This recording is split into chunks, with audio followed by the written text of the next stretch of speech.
राम राम जी काका, एक दुखद घटना है तो। हाँ भाइयों, सब पब्लिक माता तो राम राम। यह असी अन्याय हेरते बहुत जोर की। न्यासो आदमी आओ आओ वापिस मत जाओ, आओ आओ वापिस मत जाओ। न्याय नहीं मिले तेरे न्यासो भाई लोगों कोई मत चगो। और इनमें पार्टी आर्टी को काम कौन कोई की भी चालती है तो नेता लोगों ने फोन करो जल्दी से जल्दी आवे, जल्दी से जल्दी आवे। नहीं कड़ा क्षेगेले बात जाओगी साहबिया। और होनी चाहिए जी अन्याय अंदर तहरियो से ये किया अशोक गांव लोटो तो जी में हसी बन गई हमारी गरीब गरीबाजू क्या बनेगी। ये अच्छी बात नहीं है भाई लोगों। सबको गंगा जी की सोच कोई मत जाओ, आओ आओ न्याय मलोगो। जन यहाँ डकाएगा नहीं डकाई कौन चाहे महीना 6 जाओ। ये हमारा हाथ जोड़ के बोचे आपने सरकार बनाई तो अपनी नहीं सुनेगी तो आप नहीं बनाई तो आप बिगाड़ सकेगा सब काम को। आप ढीला मत रो कर छोड़ेगा। और कोई भी भाइयों सुनता है ना तो अन्न पानी सब त्याग दियो भैंसों मरबो ही सही। यह बात से मारो हाथ जोड़ के वो और आओ आओ तला करता जाओ। पब्लिक को बुलाओ जरा मार वापस मत जाओ। या यहाँ जोड़ के बचे। और भाई नेता लोग कोई सुनता है तो मैं एक ठंड आदमी छू बेगा से बेगा आभा की कृपा करे। ऐसो संकट है थे जी में आप नहीं आओगा तो आप कदा आओगा। राम राम भाइयों। काका बहुत ज़्यादा दुखी हैं क्योंकि बोल रहे हैं कि सभी लोग आइए और जो आते हैं तो यहाँ रुकिए, क्योंकि ये दुखद घटना है। किसी तरीके से राजनीतिक परिवार नहीं है, बहुत गरीब आदमी हैं, गरीब के हक और अधिकार के लिए लड़िए, सम्मान है इनका। ये बहुत ज़्यादा दुखद है इस वीडियो में। काका बढ़िया। दोस्तों नमस्कार, मैं सत्य प्रकाश, आप देख रहे हैं यूट्यूब चैनल जन विचार।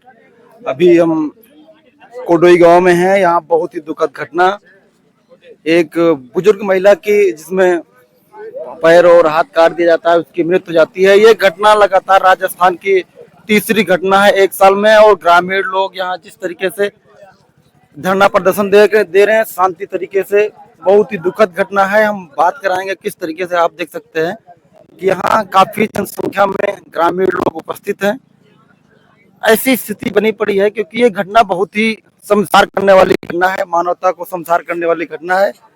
अगर हम बात करें तो यहाँ काफी लोग बैठे हैं और रोड को जाम कर रखा है। इससे क्या मामला कैसे हो रही है?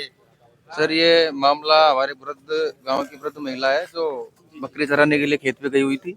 तो लगभग 2 से 3 के बीच बजे की घटना है जो कुछ अज्ञात लोग उसके पैर काट के और गर्दन काट के कड़े निकाल के ले गए और कानों के कुंडल निकाल के ले गए।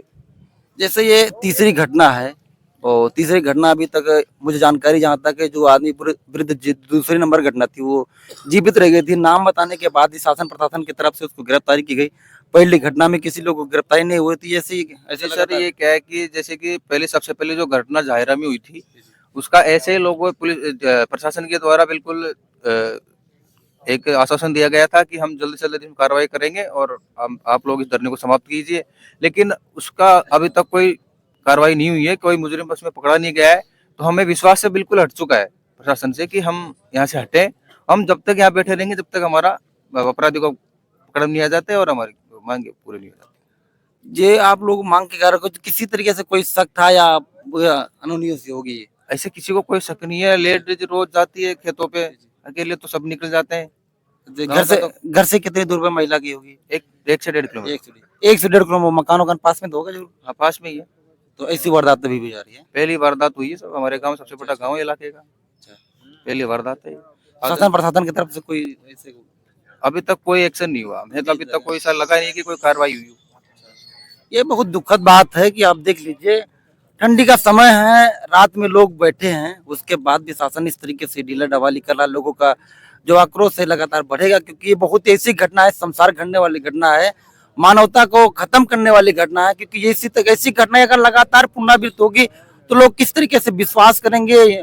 आप देख सकते कितनी जनसंख्या है अब यहाँ, रात से लोग बैठे हैं। मैं उम्मीद करूंगा कि जल्द से जल्द प्रशासन इस पे कड़ी से कड़ी कार्रवाई करे और गवर्नमेंट की तरफ से कोई बड़ा महकमा। अभी तक कोई केवल कोई ऐसा आदेश आया नहीं है गवर्नमेंट की तरफ से। तो और देखिए अभी तो बैठे हुए हैं। जब तक हमारी मांगे नहीं मिलेगी जब तक हम बैठे हैं, शांतिपूर्ण तरीके से हम बैठे हुए हैं। और मैं तो आपके चैनल के माध्यम से एक बात कहना चाहता हूँ कि अगर कोई प्रशासन कोई दिमाग में गलत फहमी हो कि हम जबरदस्ती कुछ करके यहाँ से हटा सकते हैं, भगा सकते हैं, तो ये बिल्कुल बहुत ज्यादा गलत हो जाएगा। इसमें कुछ भी हो सकता है, क्योंकि हम बहुत प्रशासन कोई दबाव तो नहीं बना रहा है अभी हमारे पास कोई दबाव नहीं है। प्रशासन हमें अच्छा कोऑपरेट कर रहा है, कोई दिक्कत नहीं। और परिवार के भी लोग हैं अभी कि नहीं? परिवार के सारे परिवार हैं? यहाँ पे बैठे ये बेटा परिवार का अच्छा, आप लोग भी। तो भैया क्या है आप उनके? हमारे पड़ोसी है। तो वो इसके पहले मुलाकात दादी जी कब हुई थी? अभी तो पहले मुलाकात हुई, बातचीत हुई थी उससे? माती तो सुबह हुई थी सुबह। गांव पूरा ही परिवार। अच्छा, नहीं गांव तुम देखो हम बैठे हैं यहाँ, हम भी परिवार के ही हैं। भैया क्या नाम है? जी, मेरा नाम नवीन कुमार बेरवा है। गांव मेरा कोडाई है और हमारे इतिहास में पहली बार कोडाई गांव में हमारी बुजुर्ग महिलाओं के साथ इतना जघन्य अपराध, जो कि बहुत निंदनीय घटना घटी है, इतिहास में पहली बार घटी है, जो कि हृदय विचलित करने वाली है, झकझोर कर देने वाली है। और हम यहाँ पे धरना प्रदर्शन करने हैं दस्ताना बाईपास बिरसा मुंडा सर्किल पे। वो हमारी एक अकेले की माँ नहीं है, वो हम सब की माँ है। जिस माँ ने हमको 9 महीने पेट में रखा हो, आंचल की छांव में रखा हो, हाथ से के झोलों से झुलाया हो, यदि उस माँ को हम न्याय नहीं दिला सकते तो हम कुछ भी नहीं कर सकते। हमारा जीना ही धिक्कार है। अब दोषियों को कड़ी से कड़ी सजा मिले, जो मुलजिमों को पकड़ा जाए और उनकी गिरफ्तारी हो, और आगे की कार्रवाई हम बाद में बता देंगे। अभी तक जैसे आप यहाँ आए हैं, रात से हम देख रहे हैं आप लोग बैठे हो ठंडी में, जी सर। तो शासन की तरफ से या कोई बड़ा महकमा कोई आश्वासन देने के लिए, गवर्नमेंट की तरफ से कोई मंत्री या इस टाइप का कोई लेवल का आदमी नहीं है? जी, अभी तक कोई अल्टीमेट नहीं आया। हमारी विधानसभा की क्षेत्रीय लाडली विधायक हमारे साथ मौजूद थी और रहेगी।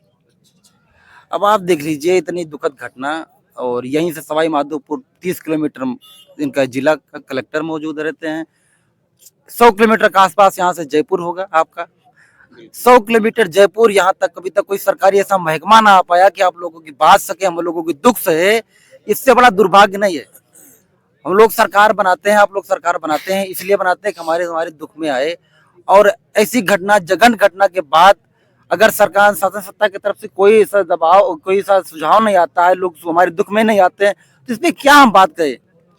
जी सर, ये कि इन्होंने क्या कि राजनीतिक मुद्दा बना के रखा है। इसमें अपराधी की कोई जाति नहीं होती, ना कोई धर्म होता।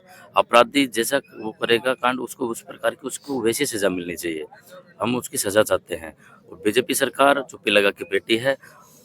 इसी प्रकार पहले जहिरा में ऐसी घटना घटी थी, जिसका आज भी मुलजिम है, जो अपराधी हैं, बेखौफ होकर घूम रहे हैं। उनकी अभी तक कोई गिरफ्तारी नहीं हुई और ना कोई अरेस्ट हुए।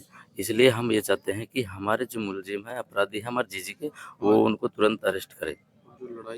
और एसपी सर भी आए थे, उन्होंने भी अल्टीमेट दिया था कि हम भी एसपी सर, एसपी तो वो पहले भी थे, लेकिन उनके बावजूद, एसपी होने के बावजूद भी जब पहले ही न्याय नहीं हुआ, और अब आश्वासन दे रहे हैं कि 5 दिन के अंदर आपका हम अपराधी को पकड़ लेंगे।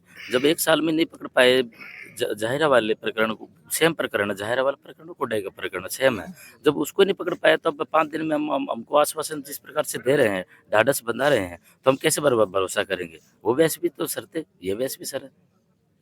आपने हमने बात किया और लोगों से हम देख रहे हैं कि जिस तरीके से बहुत ही शांत तरीके से लोग बहुत अच्छे लोग तरीके से धरना दे रहे हैं, और कहना है लोगों का पुलिस कोऑपरेट कर रही है। लेकिन ये इतनी घटना, दुखद घटना है, मानवता को शर्मसार करने वाली घटना है कि जिस तरीके से एक बूढ़ी माँ को थोड़े क्या जेवरात क्या पहन रखी थी जिसके लिए काट दिया? जी जी ने पहन रखे थे, कड़े पहन रखे थे और पेंडल पहन रखा था गले में, जो पैर काटे और गला काटा और कुंडल भी लेके कान काटे। तो इतने जेवरात के लिए जी, अपराधी चंद पैसों के लिए कुछ भी कर सकता है। किसी लड़ाई झगड़े विरोध किसी से नहीं था, ना किसी से लड़ाई झगड़ा थी, सिर्फ पैसे के लिए, सिर्फ चंद पैसों के लिए। आप देख लीजिए जिस तरीके से अब लोग पैसे के लिए इतनी शर्मसार घटना कर रहे हैं, बहुत ही दुखद है। और लोगों से हम बात करेंगे और जानने की कोशिश करेंगे, और ये उम्मीद करूंगा, शासन से भी निवेदन करूंगा, इन लोगों को किसी भी ना किसी तरीके से समझाया जाए, और जो घटना है, इनकी जो मांगे हैं उसको मांग के उसको पूरा किया जाए। आगे हम लोगों से बात करेंगे। धन्यवाद।